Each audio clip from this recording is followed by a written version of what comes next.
ನಮಸ್ತೆ ಸ್ನೇಹಿತರೆ, ಮತ್ತೊಂದು ಅಡುಗೆ ತಮ್ಮೆಲ್ಲರಿಗೂ ಆತ್ಮೀಯವಾದ ಸ್ವಾಗತ. ಇವತ್ತು ಏನು ಮಾಡೋಣ ಅಂತಂದ್ರೆ 8ನೇ ತರಗತಿಯಲ್ಲಿ ಬಂದಿರುವಂಥ ವಿಜ್ಞಾನದ ಪ್ರಶ್ನೋತ್ತರಗಳನ್ನು ಇಲ್ಲಿ ಡಿಸ್ಕಸ್ ಮಾಡ್ತಾ ಹೋಗೋಣ ಅಂತ. ಹಾಗಾದರೆ ಬನ್ನಿ ಸ್ನೇಹಿತರೆ, ಯಾವೆಲ್ಲ ಪ್ರಶ್ನೆಗಳನ್ನು ಈ ಒಂದು ತರಗತಿಯಲ್ಲಿ ನಾವು ಡಿಸ್ಕಸ್ ಮಾಡ್ತೀವಿ ಅಂತಕ್ಕಂಥದ್ದನ್ನು ಈ ಒಂದು ತರಗತಿಯಲ್ಲಿ ನೋಡ್ತಾ ಹೋಗೋಣ. ದಯವಿಟ್ಟು ವಿಡಿಯೋನ ಸ್ಕಿಪ್ ಮಾಡದೆ ಕೊನೆ ತನಕ ನೋಡಿ. ಬಹಳ ಇಂಪಾರ್ಟೆಂಟ್ ಆಗಿರ್ತಕ್ಕಂಥ PDF ಇದು. ಓಕೆನಾ ಸ್ನೇಹಿತರೆ?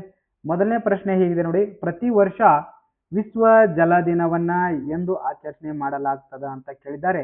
ತಾವಿಲ್ಲಿ ಗಮನಿಸಬಹುದು. ಮೊದಲನೇ ಆಯ್ಕೆ ಇದೆ ಜೂನ್ 5, ಎರಡನೇದು ಏಪ್ರಿಲ್ 22 ಅಂತಿದೆ, ಮಾರ್ಚ್ 22 ಅಂತಿದೆ, ಇನ್ನು ಸೆಪ್ಟೆಂಬರ್ 16 ಅಂತ ಇದೆ.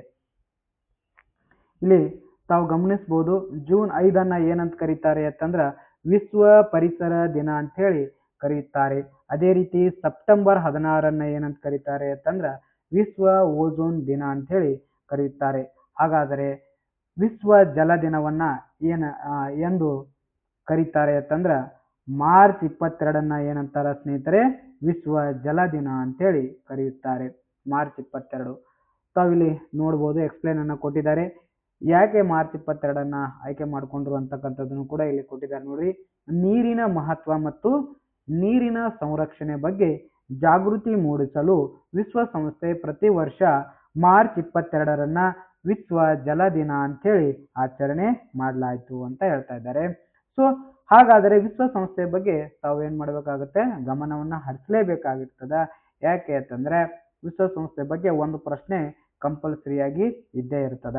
ಹಾಗಾದರೆ ವಿಶ್ವಸಂಸ್ಥೆ ಎಷ್ಟರಲ್ಲಿ ಸ್ಥಾಪನೆ ಆಯಿತು ಅಂತ ಕೇಳಿದ್ರೆ ಅಕ್ಟೋಬರ್ 24ರಂದು 1945ರಲ್ಲಿ ಅಕ್ಟೋಬರ್ 24ರಂದು ವಿಶ್ವಸಂಸ್ಥೆ ಏನಾಯಿತು ಸ್ನೇಹಿತರೆ?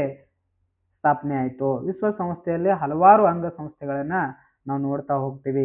ಅದರ ಬಗ್ಗೆ ಇನ್ನೊಂದು ತರಗತಿಯೊಳಗ ಡಿಸ್ಕಸ್ ಮಾಡ್ತಾ ಹೋಗೋಣ ಅಂತ. ಮುಂದಿನ ಸ್ಲೈಡಿಗೆ ಹೋಗೋಣ ಸ್ನೇಹಿತರೆ, ಬನ್ನಿ. ಹಾಗಾದರೆ ಪರಿಸರ ವ್ಯವಸ್ಥೆಯಲ್ಲಿ ಹಸಿರು ಸಸ್ಯಗಳನ್ನ ಏನೆಂದು ಕರೆಯುತ್ತಾರೆ ಅಂತ ಕೇಳಿದ್ದಾರೆ. ಪರಿಸರ ವ್ಯವಸ್ಥೆಯಲ್ಲಿ ಹಸಿರು ಸಸ್ಯಗಳನ್ನ ಏನೆಂದು ಕರೆಯುತ್ತಾರೆ ಅಂತ ಕೇಳಿದ್ದಾರೆ. ಪರಪೋಷಕಗಳು, ಉತ್ಪಾದಕರು, ಅಥವಾ ಭಕ್ಷಕರು, ಅಥವಾ ವಿಘಟಕರು ಅಂತೇಳಿ ಕೇಳಿದ್ದಾರೆ ಸ್ನೇಹಿತರೆ. ಹಾಗಾದರೆ ಈ ಪ್ರಶ್ನೆಗೆ ಇಲ್ಲಿ ಸರಿಯಾಗಿರ್ತಕ್ಕಂಥ ಉತ್ತರವನ್ನ ನೋಡ್ತಾ ಹೋಗೋಣ. ಪರಿಸರ ವ್ಯವಸ್ಥೆಯಲ್ಲಿ ಹಸಿರು ಸಸ್ಯಗಳನ್ನ ಏನೆಂದು ಕರೀತಾರೆ ಅಂತಂದ್ರ ಉತ್ಪಾದಕರು ಅಂತ ಕರೀತಾರೆ. ಯಾಕೆ ಉತ್ಪಾದಕರು ಅಂತ ಕರೀತಾರೆ ಅಂದ್ರೆ ಸಸ್ಯಗಳು ತಮ್ಮ ಆಹಾರವನ್ನ ತಾವೇ ತಯಾರಿಸಿಕೊಳ್ತಾವ. ಹೇಗೆ ತಯಾರಿಸಿಕೊಳ್ತಾವ ಅಂತಂದ್ರ ಸೂರ್ಯನ ಕಿರಣಗಳಿಂದ ತಮ್ಮಲ್ಲಿರ್ತಕ್ಕಂಥ ದ್ಯುತಿ ಸಂಶ್ಲೇಷಣ ಕ್ರಿಯೆಗಳ ಮೂಲಕ ತಮ್ಮ ಆಹಾರವನ್ನ ತಾವೇ ತಯಾರಿಸಿಕೊಳ್ಳುವುದರಿಂದ ಇವುಗಳಿಗೆ ಉತ್ಪಾದಕರು ಅಥವಾ ಸ್ವಪೋಷಕರು ಅಂತೇಳಿ ಕೂಡ ಕರೆಯುವಂಥದ್ದು ಸ್ನೇಹಿತರೆ. ತಾವಿಲ್ಲಿ ಗಮನಿಸಬಹುದು, ಮಾನವ ಸ್ವಪೋಷಕನು ಅಥವಾ ಪರಪೋಷಕನು ಅಂತ ಹೇಳಿ ಕಮೆಂಟ್ ಮಾಡಿ ನಮಗೆ ತಿಳಿಸಿ. ಮುಂದಿನ ಪ್ರಶ್ನೆ ನೋಡೋಣ. ಹಾನಿಕಾರಕ ರಾಸಾಯನಿಕಗಳು, ಉದಾಹರಣೆಗೆ DDT, ಸಾರತೆ. ನೋಡ್ರಿ, ಹಾನಿಕಾರಕ ರಾಸಾಯನಿಕಗಳ ಸಾರತೆ ಆಹಾರ ಸರಪಳಿಯ ಮೇಲಿನ ಸ್ತರಗಳಿಗೆ ಹೋದಂತೆ ಹೆಚ್ಚಾಗುವ ಪ್ರಕ್ರಿಯೆಗೆ ಏನೆಂದು ಕರೆಯುತ್ತಾರೆ ಅಂತ ಕೇಳಿದ್ದಾರೆ. ಜೈವಿಕ ಸಂವರ್ಧನೆ, ದ್ಯುತಿ ಸಂಶ್ಲೇಷಣೆ, ಉಸಿರಾಟ, ವಿಘಟನೆ. ನೋಡಿ, ಇಲ್ಲಿ ದ್ಯುತಿ ಸಂಶ್ಲೇಷಣೆ ಅಂತಕ್ಕಂಥ ಆಯ್ಕೆ ಬಂದಿರುವುದು. ಇದು ದ್ಯುತಿ ಸಂಶ್ಲೇಷಣೆ ಅಂತಕ್ಕಂಥದ್ದು ಸಸ್ಯಗಳು ತಮ್ಮ ಆಹಾರವನ್ನ ತಯಾರಿಸಿಕೊಳ್ಳಲು ದ್ಯುತಿ ಸಂಶ್ಲೇಷಣೆ ಮೂಲಕ ತಯಾರಿಸ್ಕೊಳ್ತಾವ. ಏನ್ರಿ ಹೇಗೆ ತಯಾರಿಸ್ಕೊಂತಾವ ಅಂತಂದ್ರ ನೋಡ್ರಿ, ಒಂದು ಸಸ್ಯ ಇದೆ ಅನ್ಕೊಡ್ರಿ. ಆ ಸಸ್ಯದ ಎಲೆ ಭಾಗ ಇದೆ ನೋಡಿ. ಈ ಎಲೆ ಭಾಗದೊಳಗೆ ಏನಿರ್ತದ ಅಂತಂದ್ರ ಈ ಎಲೆ ಭಾಗದೊಳಗ ಪತ್ರ ಹರಿತು ಇರ್ತದ. ಹೌದ್ರಿ? ಈಗ ಸಸ್ಯಗಳು ಆಹಾರವನ್ನು ಎಲ್ಲಿ ತಯಾರಿಸ್ಕೊಂತಾವ ಅಂದ್ರೆ ಎಲೆಯ ಭಾಗದಲ್ಲೇ ತಯಾರಿಸ್ಕೊಂತಾವ. ಇಲ್ಲಿ ಸೂರ್ಯನ ಕಿರಣಗಳು ಮತ್ತು ಅಲ್ಲಿ ಇರ್ತಕ್ಕಂಥ ಪತ್ರ ಹರಿತು ಮತ್ತೆ ಇಲ್ಲಿ ಬೇರುಗಳ ಮೂಲಕ ನೀರನ್ನ ತೆಗೆದುಕೊಂಡು ಆಹಾರವನ್ನ ರೆಡಿಯನ್ನ ಮಾಡ್ಕೊಂತಾವ. ಹೌದ್ರಿ? ಅದು ನಿಮ್ಗೆ ಆಗಲೇ ಹೇಳಬೇಕಾಗಿತ್ತು, ಈಗ ಹೇಳಿದೆ ನೋಡಿ. ಇದಕ್ಕೆ ಏನಂತ ಕರೀತಾರ? ತಮ್ಮ ಆಹಾರವನ್ನ ತಯಾರಿಸ್ಕೊಳ್ಳೋದಕ್ಕೆ ದ್ಯುತಿ ಸಂಶ್ಲೇಷಣೆ ಕ್ರಿಯೆ ಅಂತೇಳಿ ಕರೆಯುತ್ತಾರೆ. ಓಕೆ, ಇದು ಇನ್ನ ನಂತರ ನೋಡಿ, ಇದು ಈ ಪ್ರಶ್ನೆ ನೋಡಿ. ಹಾನಿಕಾರಕ ನೋಡಿ, ಈಗ ಕೆಲವೊಂದು ವಸ್ತುಗಳಿರ್ತಾವೆ ನೋಡಿ. DDT ಪೌಡರ್ ಅನ್ನ ಹಾಕಿದ ಕೂಡಲೇ ಅಥವಾ ವಿಷಕಾರಿ ಪಾದರಸ ಇಂಥವೆಲ್ಲ ತಿಂದ ಕೂಡಲೇ ಒಳಗ ಪ್ರಾಣಿಗಳ ಹೊಟ್ಟೆ ಒಳಗ ಕರಗುದಿಲ್ಲ. ಉದಾಹರಣೆಗೆ DDT ಪೌಡರ್ ಎಲ್ಲಿ ಹಾಕ್ತಾರ ಅಂತಂದ್ರೆ ಎಲ್ಲಿ ಕೊಳಚೆ ಪ್ರದೇಶ ಇರುತ್ತೆ ಅಲ್ಲಿ ತಂದು ಇದನ್ನ ಸಿಂಪಡಣೆ ಮಾಡಿರ್ತಾರೆ. ಅಲ್ಲಿ ಯಾವುದೇ ಆಗಿರ್ತಕ್ಕಂಥ ಜಿರಲೆ ಅದು ಏನ್ ಮಾಡ್ತದ ತಿಂತದ.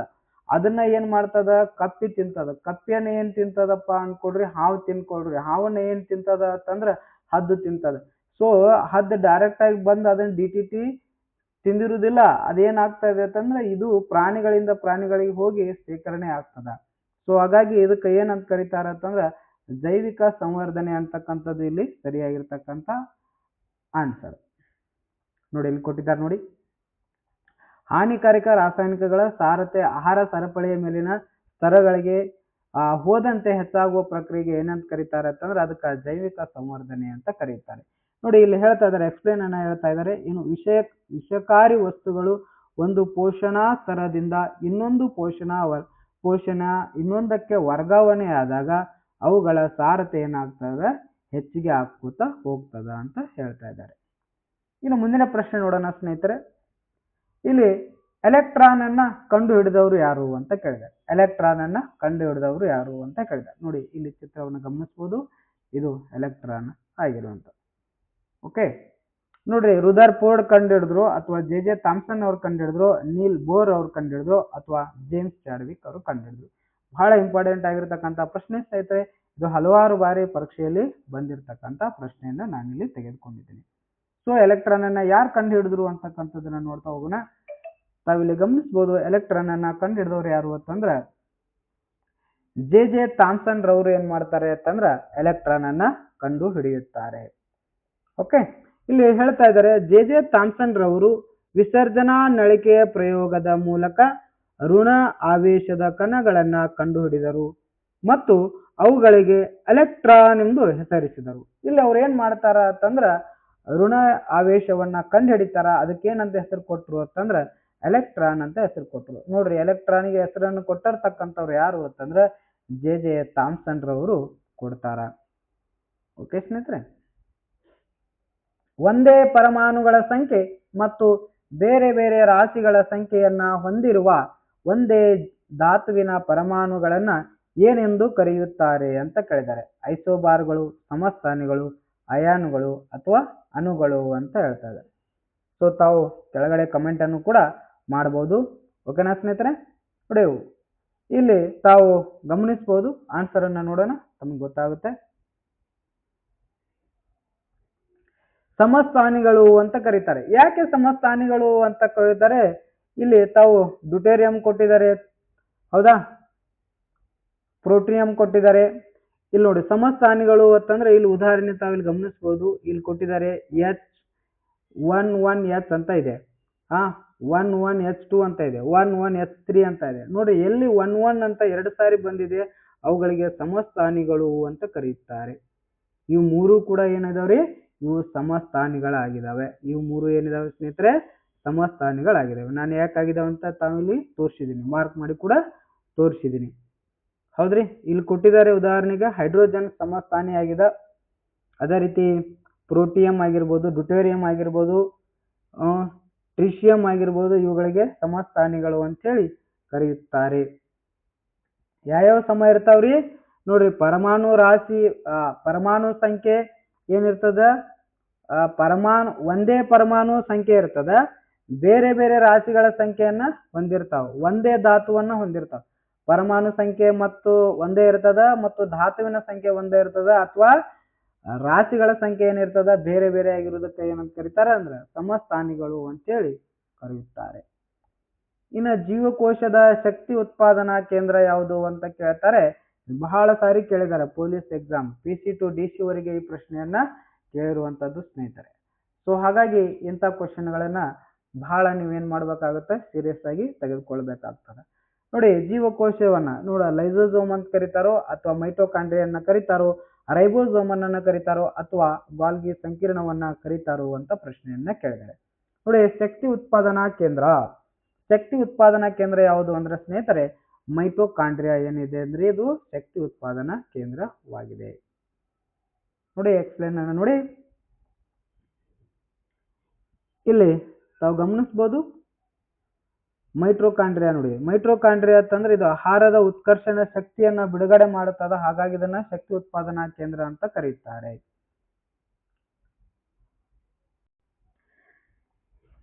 ಓಕೆ, ಮುಂದಿನ ಸ್ಲೈಡಿಗೆ ಹೋಗೋಣವಾ? ಎಸ್. ಜೀವಕೋಶದ ಆತ್ಮಹತ್ಯಾ ಸಂಚಿಗಳು ಎಂದು ಯಾವುದನ್ನ ಕರೀತಾರೆ? ರೈಬೋಸೋಮ್, ಲೈಸೋಸೋಮ್, ರಸದಾನಿಗಳು ಮತ್ತು ಪ್ಲಾಸ್ಟಿಡ್ಗಳ ಬಗ್ಗೆ ಹೇಳ್ತಾರೆ. ನೋಡಿ, ಮೊದಲ ತಮಗೆ ಗೊತ್ತಿರಲಿ, ಜೀವಕೋಶ ನೋಡಿ, ಇದನ್ನ ಜೀವಕೋಶ ಅಂತ ಕರೀತಾರೆ.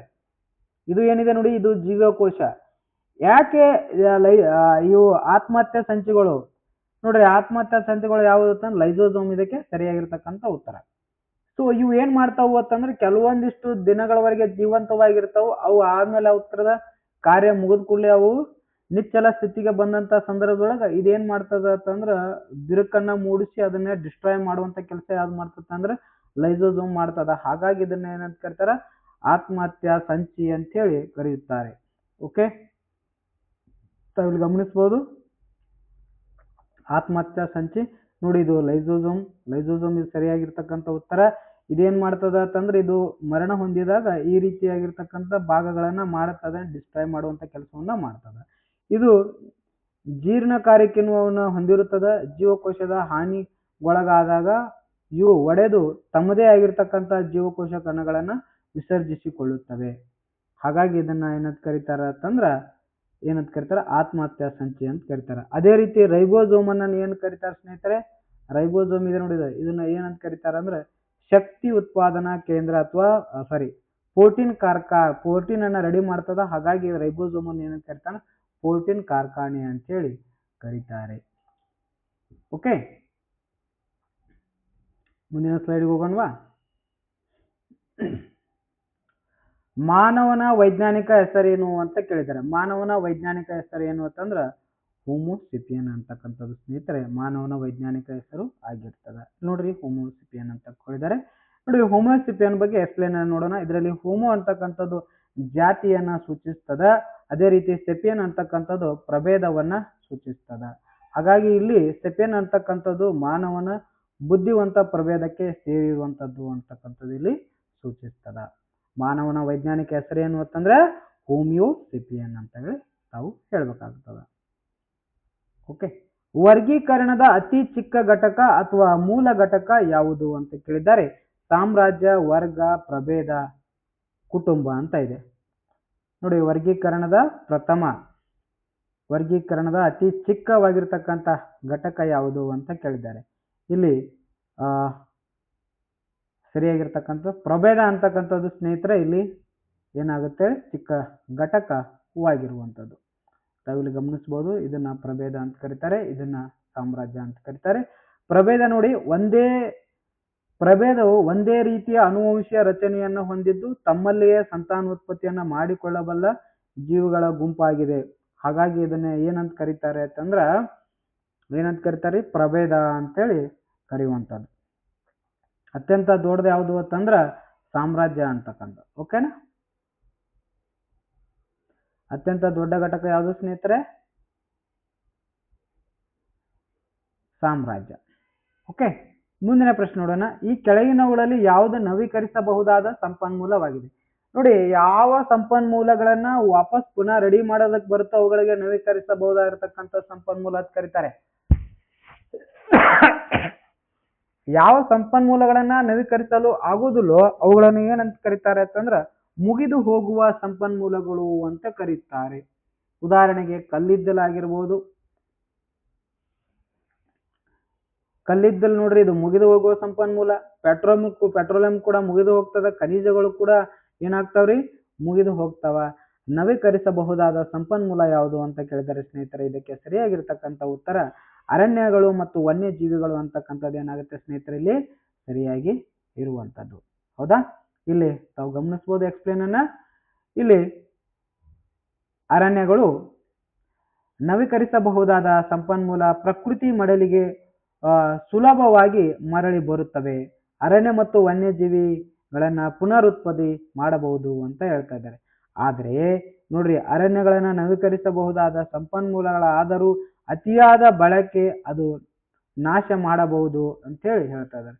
ನೋಡಿ ಅತಿಯಾಗಿ ಬಳಸುವುದರಿಂದ ಅದು ಕೂಡ ನಾಶ ಆಗ್ತದ ಅಂತ ಹೇಳಿ ಅದು ಕೂಡ ತಮ್ಗೆ ಗಮನಕ್ಕೆ ಇರಬೇಕು ಅಂತ ಹೇಳ್ತಾರೆ. ಪರಿಸರ ವ್ಯವಸ್ಥೆಯಲ್ಲಿ ಹಸಿರು ಸಸ್ಯಗಳನ್ನ ಏನೆಂದು ಕರೆಯುತ್ತಾರೆ? ಪರಿಸರ ವ್ಯವಸ್ಥೆಯಲ್ಲಿ ಹಸಿರು ಸಸ್ಯಗಳನ್ನ ಏನೆಂದು ಕರೆಯುತ್ತಾರೆ ಅಂತ ಕೇಳಿದ್ದಾರೆ. ಇನ್ನು ಭಕ್ಷಕರು ಅಂತ ಕರೀತಾರೋ, ವಿಘಟಕರು ಅಂತ ಕರೀತಾರೋ, ಅಥವಾ ಉತ್ಪಾದಕರು ಅಂತೇಳಿ ಕರೀತಾರೋ, ಅಥವಾ ಪರಪೋಷಕರು ಅಂತ ಹೇಳಿ ಕರೆಯುತ್ತಾರ ಅಂತ ಪ್ರಶ್ನೆ ಕೇಳಿದ್ದಾರೆ. ಇದಕ್ಕೆ ಸರಿಯಾಗಿರ್ತಕ್ಕಂಥ ಉತ್ತರವನ್ನ ನೋಡೋದಾದರೆ ನೋಡಿ, ಸಸ್ಯಗಳನ್ನ ಉತ್ಪಾದಕರು ಅಂತೇಳಿ ಕರೆಯುತ್ತಾರೆ. ಹಸಿರು ಸಸ್ಯಗಳು ಏನ್ ಮಾಡ್ತಾರೆ? ತಮ್ಮ ಆಹಾರವನ್ನ ತಾವೇ ತಯಾರಿಸಿಕೊಳ್ಳುವ ಸಾಮರ್ಥ್ಯವನ್ನ ಹೊಂದಿವೆ. ಆದ್ದರಿಂದ ಪರಿಸರ ವ್ಯವಸ್ಥೆಯಲ್ಲಿ ಇವುಗಳನ್ನು ಉತ್ಪಾದಕರು ಅಂತೇಳಿ ಕರೆಯುತ್ತಾರೆ ಸ್ನೇಹಿತರೆ. ಮುಂದಿನ ಸ್ಲೈಡ್ ಹೋಗೋಣವಾ? ಆಹಾರ ಸರಪಳಿಯ ಒಂದು ಹಂತದಿಂದ ಮತ್ತೊಂದು ಹಂತಕ್ಕೆ ಹಾನಿಕಾರಕ ರಾಸಾಯನಿಕಗಳ ಸಾರತೆ ಹೆಚ್ಚಾಗುವ ಪ್ರಕ್ರಿಯೆಗೆ ಏನೆಂದು ಕರೆಯುತ್ತಾರೆ? ತಾವಿಲ್ಲಿ ನೋಡ್ಬೋದು, ಇಲ್ಲಿ ನೀರೊಳಗೆ ಯಾವುದೇ ಆಗಿರ್ತಕ್ಕಂಥ ವಿಷಕಾರಿಯನ್ನ ಸಣ್ಣ ಮೇನು ತಿಂದ್ರೆ ಅದನ್ನ ದೊಡ್ಡ ಮೇನು ತಿಂತದ, ದೊಡ್ಡ ಮೇನನ್ನ ಏನ್ ಮಾಡ್ತದ ಈ ಪ್ರಾಣಿ ಪಕ್ಷಿ ತಿನ್ನುವಂಥದ್ದು. ಇದಕ್ಕೇನಂತ ಕರೀತಾರ ಅಂತಂದ್ರ ಜೈವಿಕ ಸಂವರ್ಧನೆ ಅಂತ ಕರೀತಾರೆ. ಇದಕ್ಕೆ ಕಾರಣ ಪಾದರಸ ಅಂತ ವಿಷಕಾರಿ ವಸ್ತುಗಳು ಆಹಾರ ಸರಪಳಿಯ ಮೇಲಿನ ಸ್ತರಗಳಿಗೆ ಸಾಗಿದಂತೆ ಅವುಗಳ ಸಾಂದ್ರತೆ ಹೆಚ್ಚಾಗ್ತದ. ಇದನ್ನ ಜೈವಿಕ ಸಂವರ್ಧನೆ ಅಂತೇಳಿ ಕೂಡ ಕರೆಯುತ್ತಾರೆ ಸ್ನೇಹಿತರೆ. ಮತ್ತೆ ತಮಗೆ ಯಾವ ಕ್ಲಾಸ್ಗಳು ಬೇಕು ಅಂತೇಳಿ ಕಮೆಂಟ್ ಮಾಡಿ, ನಾವು ಅದ್ರ ಬಗ್ಗೆ ಪ್ರಿಪರೇಷನ್ ಮಾಡ್ತಾ ನಿಮಗೆ ತರಗತಿಯನ್ನ ಮಾಡ್ತೀನಿ ಸ್ನೇಹಿತರೆ. ಇನ್ನು ಮುಂದಿನ ಪ್ರಶ್ನೆ ನೋಡೋಣ. ರುದರ್ಫೋರ್ಡ್ ರವರ ಅಲ್ಫಾ ಕಣಗಳ ಚದುರುವಿಕೆ ಪ್ರಯೋಗ ಯಾವುದರ ಅಸ್ತಿತ್ವದಲ್ಲಿ ಸಾಬೀತುಪಡಿಸಲಾಯಿತು? ನೋಡ್ರಿ, ಇದು ಅಲ್ಫಾ ಕಣಗಳು, ಇದು ಚಿನ್ನದ ಹಾಳೆ.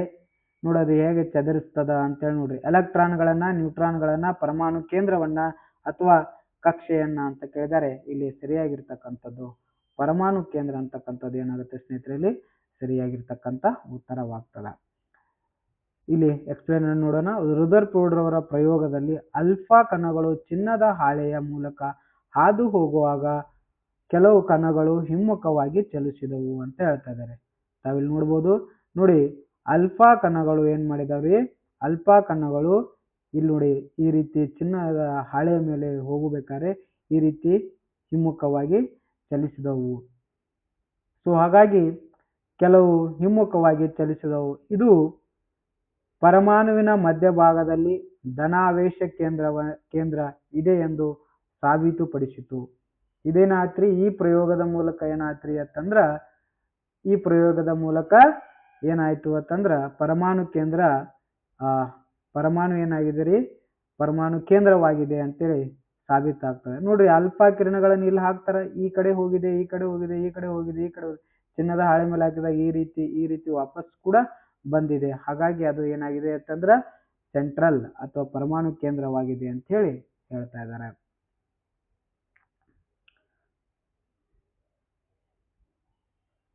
ಇನ್ನು ಒಂದೇ ಪರಮಾಣುಗಳ ಸಂಖ್ಯೆಯಲ್ಲಿ ಬೇರೆ ಬೇರೆ ರಾಶಿಗಳ ಸಂಖ್ಯೆಯನ್ನ ಹೊಂದಿರುವ ಒಂದೇ ಧಾತುವಿನ ಪರಮಾಣುಗಳನ್ನ ಏನೆಂದು ಕರೆಯುತ್ತಾರೆ ಅಂತ ಕೇಳಿದ್ದಾರೆ? ಐಸೋಬಾರ್, ಸಮಸ್ಥಾನಿಗಳು, ಅಣುಗಳು ಮತ್ತು ಅಯಾನುಗಳು ಅಂತ ಹೇಳಿದ್ದಾರೆ. ಇದಕ್ಕೆ ಸರಿಯಾಗಿರ್ತಕ್ಕಂಥದ್ದು ಸಮಸ್ಥಾನಿಗಳು ಅಂತಕ್ಕಂಥದ್ದು ಏನಾಗುತ್ತೆ ಸ್ನೇಹಿತರಲ್ಲಿ ಸರಿಯಾಗಿರ್ತಕ್ಕಂಥ ಉತ್ತರವಾಗಿರುವಂಥದ್ದು. ಇಲ್ಲಿ ನೋಡ್ರಿ, ಹೈಡ್ರೋಜನ್ ಐಸೋಸೋಪ್ಗಳು, ಪ್ರೋಟಿಯಂ ಆಗಿರ್ಬೋದು, ಡ್ಯೂಟೇರಿಯಂ ಆಗಿರ್ಬೋದು, ಇವುಗಳೆಲ್ಲ ಇಲ್ಲಿ ನೋಡು ಒಂದಿದೆ, ಇಲ್ಲಿ ಒಂದಿದೆ, ಸೊ ಇಲ್ಲಿ ಒಂದಿದೆ.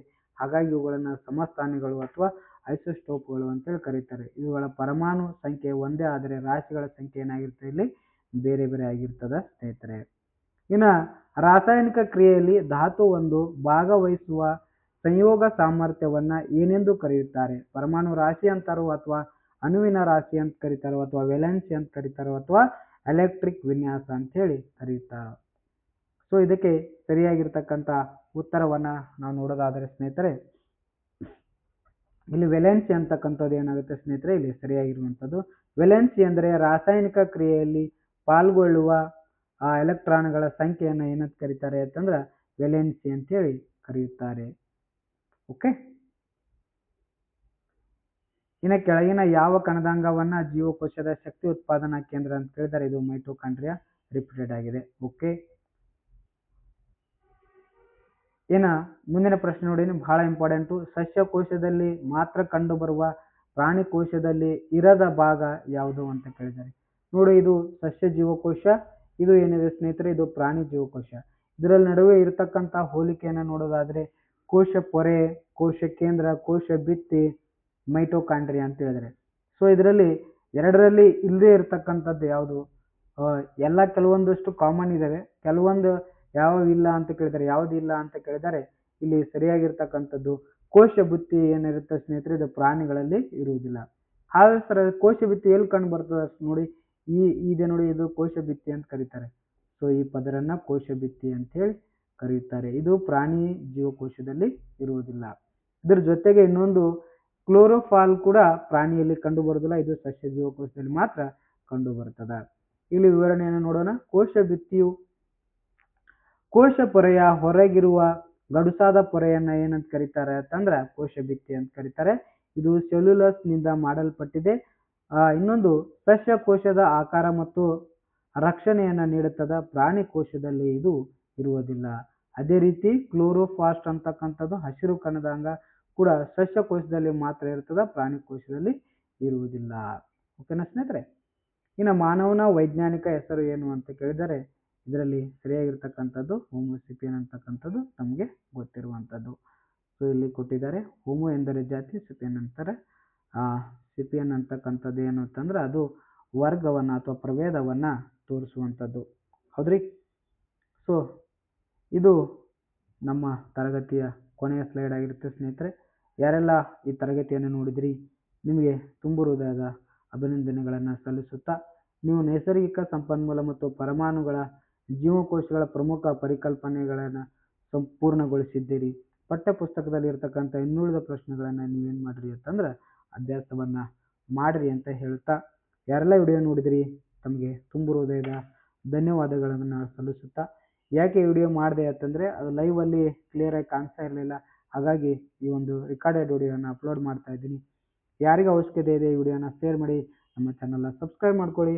ಇದೇ ರೀತಿ ವಿಡಿಯೋಗೋಸ್ಕರ ಬೇಕಾದರೆ ಕಮೆಂಟ್ ಮಾಡಿ ಅಂತ ಕೇಳ್ತಾ ಈ ತರಗತಿಯನ್ನು ಇಲ್ಲಿಗೆ ಮುಗಿಸ್ತಾ ಇದ್ದೀನಿ. ನಮಸ್ಕಾರ.